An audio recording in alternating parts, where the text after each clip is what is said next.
अगर तुम्हारे लिए बिजनेस एक हॉबी है तो प्लीज चली जाओ, लेकिन अगर तुम सीरियस हो तो बैठो और एक अच्छी बिजनेस वुमेन की तरह मुझसे बात करो, लेकिन अकेले में। अवनी को इस वक्त एक इन्वेस्टर की जरूरत थी, लेकिन उससे भी बड़ी बात यह थी कि वो मार्केट में ये बात फैलने नहीं दे सकती थी कि वो अपने बिजनेस को लेकर सीरियस नहीं है। इसलिए अवनी ने गौतम से कहा, देखो गौतम, आज तुम सही वक्त पर आ गए और इसके लिए मैं तुम्हारी बहुत शुक्रगुजार हूँ। लेकिन देखो, ये डील भी हमारे लिए इम्पोर्टेंट है। मैं जानती हूँ कि उन्होंने बदतमीजी करी है, लेकिन अब तुमने जो उसे डोज दी है उसके बाद मुझे नहीं लगता कि वो ऐसी कोई और हरकत करेगा।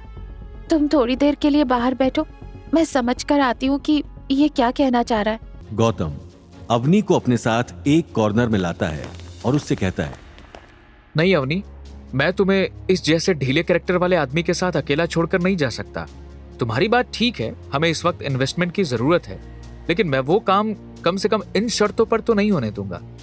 अवनी अच्छे से समझ पा रही थी कि गौतम उसके लिए फिक्र कर रहा है, लेकिन उसे यह भी डर था कि कहीं ये फिक्र उसके करियर को आगे बढ़ने से ना रोक दे।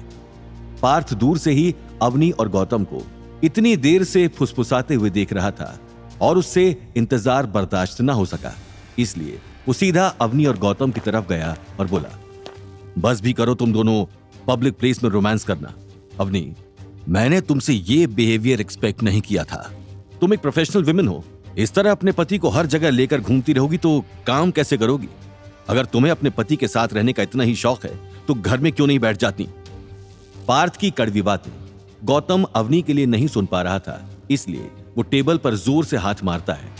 गौतम पार्थ की तरफ मुंह करता है और बोलता है, एक मिनट, तुम यहाँ से जाओगे? मैं यहाँ से जा रहा हूँ, लेकिन मुझे अपनी बीवी से उससे पहले कुछ बात करनी है। पार्थ टेढ़ा सा मुंह बनाकर अपनी टेबल पर जाकर बैठ जाता है, लेकिन उसकी नजरें लगातार गौतम और अवनी को घूर रही होती हैं। गौतम अवनी से बोलता है, ठीक है अवनी, अगर तुम ये चाहती हो तो ऐसा ही सही, लेकिन वो सामने देखो।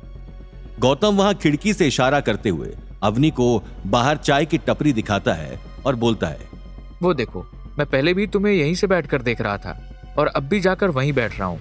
तुम्हें कोई भी प्रॉब्लम लगे मुझे यहाँ शीशे से इशारा कर देना, बाकी मैं खुद भी सब कुछ देख रहा हूँ। अवनी अंदर ही अंदर बहुत खुश हो रही थी कि गौतम उसके लिए इतनी फिक्र कर रहा है, इसलिए उसने गौतम के हाथ पर हाथ रखते हुए बोला, डोंट वरी गौतम, मैं संभाल लूंगी, और वैसे भी तुम हो ना मेरी मदद के लिए। ऐसा बोलकर अवनी और गौतम वहां से चले गए। अवनी अपनी टेबल पर जाकर रुक गई, वहीं गौतम पार्थ को घूरते हुए रेस्टोरेंट से बाहर निकल गया। अब अंदर अवनी ने बोला, यस मिस्टर पार्थ, तो बताइए आप क्या कहना चाह रहे थे और क्या जानना चाहते हैं आप मेरे बिजनेस के बारे में? पार्थ को तो बस गौतम के जाने का इंतजार था। नियत तो उसकी अवनी के लिए अब भी खराब ही थी और वो बस एक मौका ढूंढ रहा था, इसलिए उसने बात को उलझाने के लिए अवनी से कहा, मुझे एक बार शुरू से अपना प्लान बताइए, मैं एक बार ठंडे दिमाग से इस पर विचार करना चाहता हूं। पार्थ की इस बात से अवनी का मूड उखड़ जाता है, लेकिन इस वक्त उसे एक इन्वेस्टर की सख्त जरूरत थी, इसलिए जो जो पार्थ बोलता गया अवनी बिल्कुल वैसा ही करती गई। अवनी अपना लैपटॉप खोलकर उसे चला ही रही थी और पार्थ को सारी बातें बता रही थी कि तभी पार्थ ने अपने आसपास देखा तो पाया कि वहां पर कोई भी उन पर नजर नहीं रख रहा। यहां तक कि उसे अभी भी नहीं पता था कि गौतम बाहर ही बैठा हुआ है और उन लोगों को देख रहा है। इसलिए उसने मौके का फायदा उठाते हुए अवनी का हाथ जो टेबल पर था उसे कस के पकड़ लिया। यूं अचानक हाथ पकड़ा जाने पर अवनी चिल्लाई, what the hell mister Parth, आप यहाँ इन्वेस्टमेंट करने के लिए आए हैं या अपना घिनौनापन दिखाने?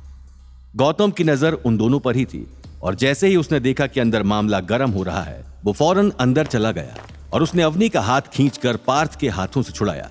अब दूसरी बार गौतम का यहां आना पार्थ को परेशान कर गया और उसने चिल्लाते हुए बोला, ये कहां से तुम मिस्टर इंडिया की तरह बार बार प्रकट हो जाते हो? हाँ, तुम अपनी बीवी को काम करने दोगे या नहीं? गौतम ने उसे एक न्यूट्रल टोन में बोला, तुम अपनी बदतमीजी बंद करोगे या नहीं? जब तक तुम बदतमीजी करोगे मैं इसी तरह प्रकट होता रहूंगा। तभी पार्थ ने गौतम पर ताना कसते हुए कहा, बकवास बंद करो, मैंने कोई बदतमीजी नहीं की। वो मुझे प्रेजेंटेशन समझा रही थी, मुझे लैपटॉप देखने में तकलीफ हो रही थी, बस लैपटॉप का मुंह अपनी तरफ मोड़ रहा था। और ये क्या तुम बार बार आकर मुझे धमकाते रहते हो? तुम्हारी इतनी औकात भी है कि तुम अपनी बीवी को किसी अच्छी जगह नौकरी दिलवा सको? उसके लिए इन्वेस्टर ढूंढ सको। जैसे तुम इसके आगे पीछे घूम रहे हो ना, मुझे लगता तुम्हारी अपनी कोई इज्जत है ही नहीं। तो एक काम क्यों नहीं करते? अवनी को तो चलो मैं कॉन्ट्रैक्ट दे ही दूंगा, लेकिन क्यों ना तुम्हें भी तुम्हारी औकात के मुताबिक अपनी कंपनी में सिक्योरिटी गार्ड या पियून की नौकरी दे दूं। मुझे लगता है कि यही काम तुम पर बेस्ट सूट करेगा, क्योंकि बाकी कोई काम तो तुमसे होने वाला है नहीं। आगे की कहानी जानने के लिए देखिए अगला एपिसोड सिर्फ पॉकेट एफएम के यूट्यूब चैनल पर, और रॉयल वारिस के सारे एपिसोड्स को सुनने के लिए डिस्क्रिप्शन में दी लिंक से डाउनलोड करें पॉकेट एफएम ऐप।